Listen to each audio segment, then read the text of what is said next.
Good afternoon dear students. आज हम लोग क्लास 10th का कार्बन परमाणु वाला चैप्टर पढ़ने जा रहे हैं, यानी कार्बन युक्त यौगिक और कार्बन के बारे में पढ़ेंगे। तो सबसे पहले हम जानते हैं कार्बन। सबसे पहले हमने देखा कार्बन का संकेत होता है C। कार्बन का संकेत होता है C। कार्बन का संकेत C, परमाणु भार 12 और परमाणु क्रमांक 6, यानी एटॉमिक नंबर 6, एटॉमिक वेट 12। ये कार्बन के यौगिक। अब कार्बन के यौगिक कौन होते हैं? ऐसे यौगिक जिनमें कार्बन प्रेजेंट हो, मतलब कार्बन की उपस्थिति हो, जैसे CH4, C2H5, CO2, ये सब कार्बन के यौगिक कहलाते हैं। C2H5OH, CH3, COOH यानी एस्टिक अम्ल, इस तरह से एथिल अल्कोहल, मेथेन, एथेन, ये सब कार्बन के यौगिक हैं। तो अब हम इस चैप्टर में सबसे पहले जो पढ़ने वाले हैं दहन अभिक्रिया पढ़ेंगे। क्या पढ़ेंगे? दहन अभिक्रिया। इस अभिक्रिया को देखते हैं। यह अभिक्रिया होती क्या है? दहन अभिक्रिया कार्बन या कार्बन के यौगिकों को, कार्बन या कार्बन के यौगिकों को जब वायु में जलाते हैं, कार्बन के यौगिक और या कार्बन या कार्बन के यौगिकों को जब वायु में जलाते हैं तो प्रकाश, ऊष्मा, जल और कार्बन डाइऑक्साइड गैस बनती है। कहने का मतलब है कि जब कार्बन या कार्बन के यौगिकों को वायु में जलाया जाता है तो जल, कार्बन डाइऑक्साइड, प्रकाश और ऊष्मा, ये चीज़ें बनती हैं। इस क्रिया को क्या कहते हैं? दहन अभिक्रिया कहते हैं। ठीक है ना? एक बार फिर समझिए। कार्बन या कार्बन के यौगिकों को जब वायु में जलाया जाता है, वायु मतलब O2, वायु में जलाते हैं तो कार्बन डाइऑक्साइड, जल, प्रकाश, ऊष्मा, कुछ भी कहिए आप, ये जरूरी नहीं कि सीरीज में याद करें, वैसे याद कर सकते तो अच्छी बात है।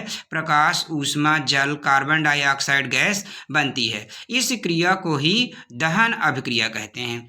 अब जरा देखिए नीचे, जैसे रिएक्शन कार्बन C को जब हमने वायु के साथ मिलाया तो ये जला और जलकर कार्बन डाइऑक्साइड गैस बनाया, और कार्बन डाइऑक्साइड गैस है तो इसमें हम एक तीर का चिन्ह भी लगा दे रहे हैं।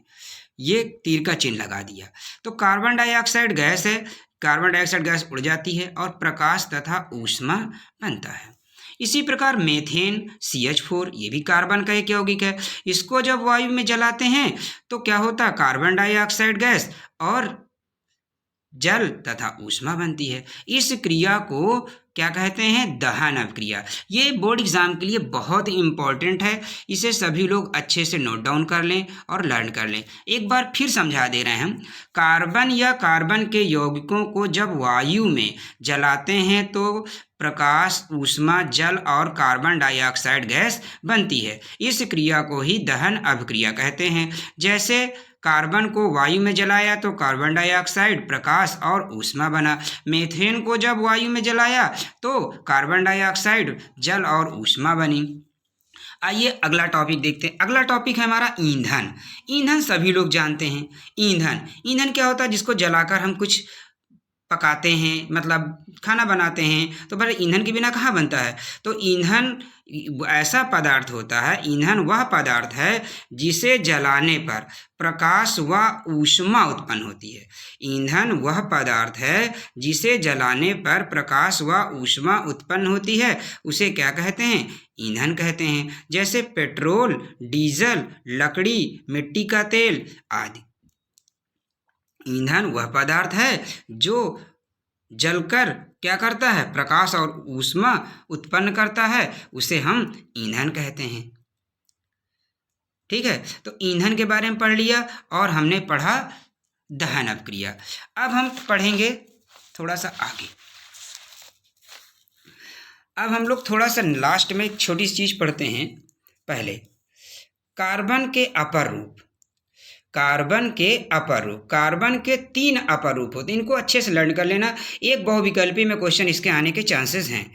कार्बन के 3 अपर रूप होते हैं, ग्रेफाइट, हीरा, बकमिंस्टर फुलरीन, ये नया खोजा गया है, इसको विशेष याद रखना। क्वेश्चन पूछ लिया जाता है बकमिंस्टर फुलरीन किसका अपर रूप है, तो किसका है, कार्बन का। इसको बहुत ध्यान से देखिएगा, कार्बन के 3 अपर रूप हैं, ग्रेफाइट, हीरा, बकमिंस्टर, फुलरीन। आइए कुछ IUPAC के कुछ शॉर्टकट देख लेते हैं। एल्केन, ये भी पूछे, एल्केन का सामान्य फार्मूला जो होता है CnH2n+2 होता है।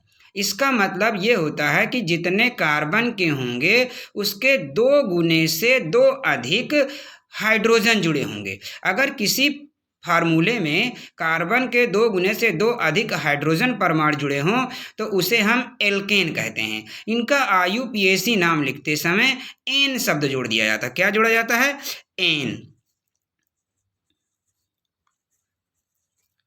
ठीक है ना। इनका IUPAC नाम लिखते समय क्या जोड़ देते हैं, एन जोड़ देते हैं, ANE। जैसे सी का 1 है तो मेथ, मेथ में एन जोड़ दो तो मेथेन।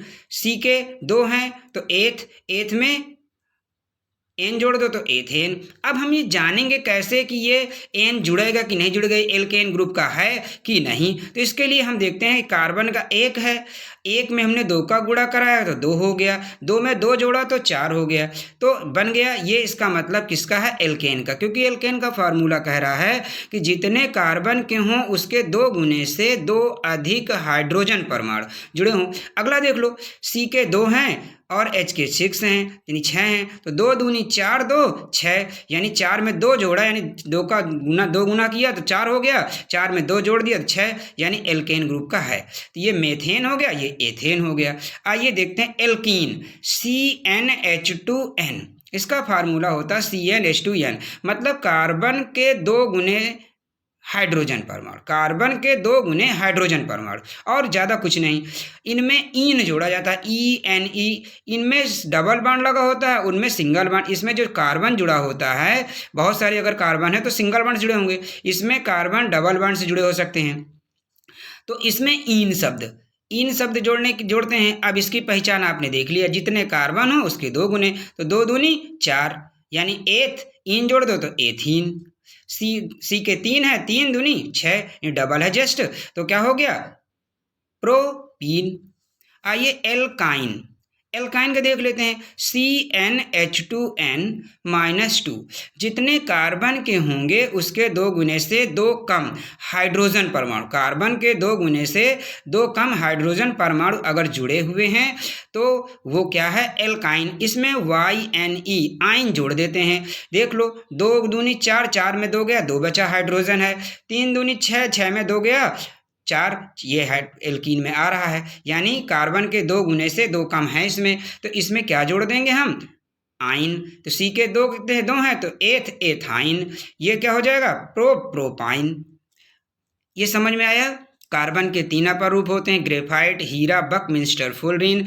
एल्केन का फार्मूला होता है CnH2n+2, इसमें n जोड़ देते हैं, जैसे CH4, C2H6 आदि।